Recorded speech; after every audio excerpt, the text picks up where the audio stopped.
Hello and welcome back to Yara's podcast. I'm finally back with another episode. It's been a long time, but I'm happy to be back. I have been just so busy that I just didn't have time to record and upload a podcast episode, but I'm happy to be back. Today's episode is going to be about movies and shows. So, first, a recap.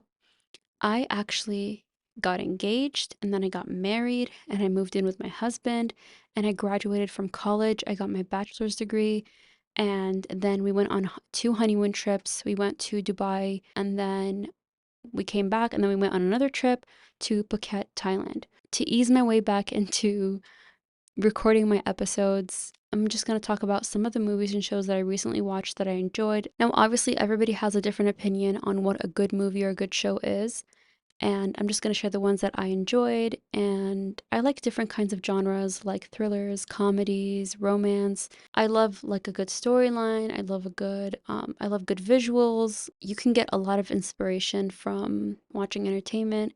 Because I graduated, I have a lot of free time. I have more free time than I used to, so I've been just really enjoying watching a lot of things on my watch list and just watching new things. Okay, so let's get started. First, I'm going to talk about the movies. The first movie I'm going to talk about is called Total Recall.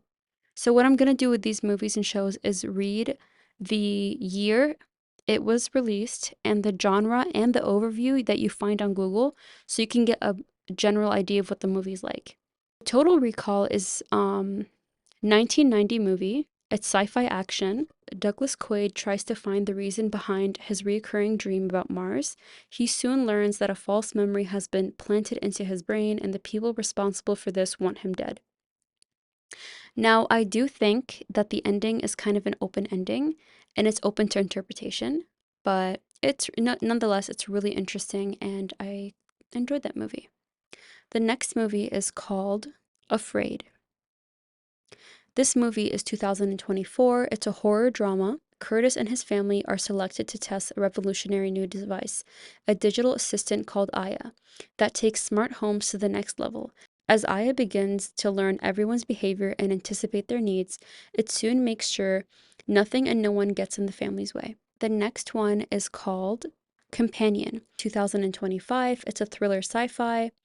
And the overview is a weekend getaway at a remote cabin turns to chaos when it's revealed that one of the guests, a subservient android built for human companionship, has gone haywire. Speak No Evil, it's 2024, it's a horror drama.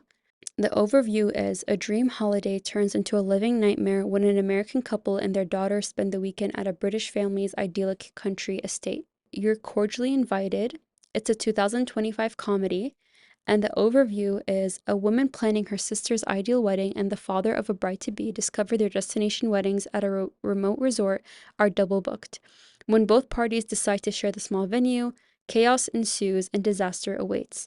It has Will Ferrell in it, and I just think that was really funny and I enjoyed it. So I really wanted to go and watch old nostalgic movies that I used to love when I was either like a teenager or a child. It gives me a nostalgic feeling and it gives me like a feel good vibe. The first one I'm going to talk about is 16 Wishes. It's 2010. It's a drama melodrama, and the overview states that a teenage girl makes 16 wishes before her 16th birthday and is amazed to find them coming true. However, her happiness turns out to be short lived as all her wishes start backfiring on her. The next movie I watched is actually all three High School Musical movies. I'm not going to read all of them, but I'll read the first one. Like the first one is in 2006. It's a family slash musical. Two high school students who are poles apart secretly decide to audition for their school's musical. Their talent challenges the elite and turns their world upside down. This is the first one, and there's also the second and the third one that I watched. And obviously, there are different years and different overviews. And then I also watched the three Diary of a Wimpy Kid movies, the three original ones. So, Diary of a Wimpy Kid is a 2010. It's family comedy. Greg Heffley, an 11-year-old, is about to begin middle school and wishes to become popular among the students. However, his attempts to gain fame land him in hilariously sticky situations. The 2017 one, the one they like made later, it still is pretty good, but I didn't watch it. I just watched the original three. Lemonade Mouth, 2011. It's a family slash musical. And it's five high school students must overcome various obstacles to form a rock music band and become the voice of their generation. Hannah Montana the movie. It's 2009. It's family musical. When Hannah Montana's persona begins to overwhelm Miley's actual existence, her father advises her to take a break, so Miley decides to go on a trip to her hometown to do some soul searching. I don't know if that's accurate because in the movie, her dad takes her. Well, you have to watch it. If you watch it, you know that she doesn't decide to go there. Her dad actually takes her there, and then she like enjoys it, and then she like does the soul searching. Now I'm gonna talk about a movie that is a thriller mystery, 2025, and it's called Drop. At the end in the credits, there was this really beautiful song that I heard, and I really like loved it. Healing by Fletcher. And I've been listening to it nonstop. I just think it sounds so beautiful, and I love the lyrics, and I love the whole vibe of it. The overview of the movie Drop is Violet is a widowed mother who goes to an upscale restaurant to meet Henry, her charming and handsome date. However, her pleasant evening soon turns into a living nightmare when she receives phone messages from a mysterious hooded figure who threatens to kill her young son and sister unless she kills Henry. So obviously it's intense. The first show I'm going to talk about is No Good Deed, a dark comedy. It's 2024.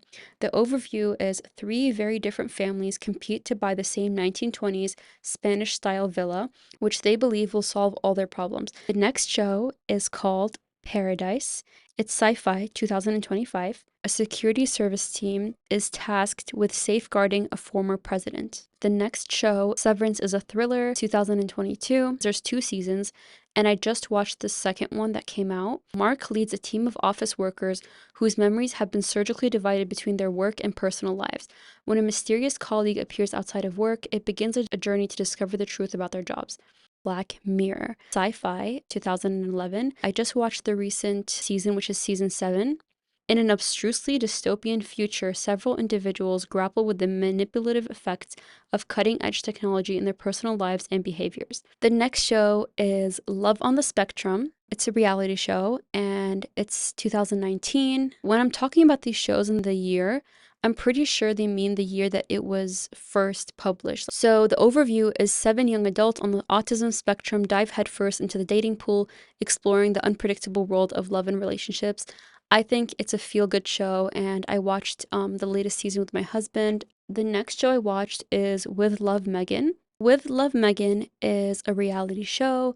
It's 2025, and it's Meghan Markle invites friends and famous guests to a beautiful California estate where she shares cooking, gardening, and hosting tips. Some guests help her prepare, like the hosting, and then some guests are the people that she's hosting. And the last show I'm going to talk about in this episode, 9 Perfect Strangers. So, 9 Perfect Strangers is a thriller. It's 2021. 9 people from different walks of life congregate at a wellness retreat to gain a respite from their lives. I'm not sure what that means. Let me just search it up. Okay, respite is a short period of rest or relief from something difficult or unpleasant. So, like a rest. Okay. I don't know if I'm even pronouncing it right.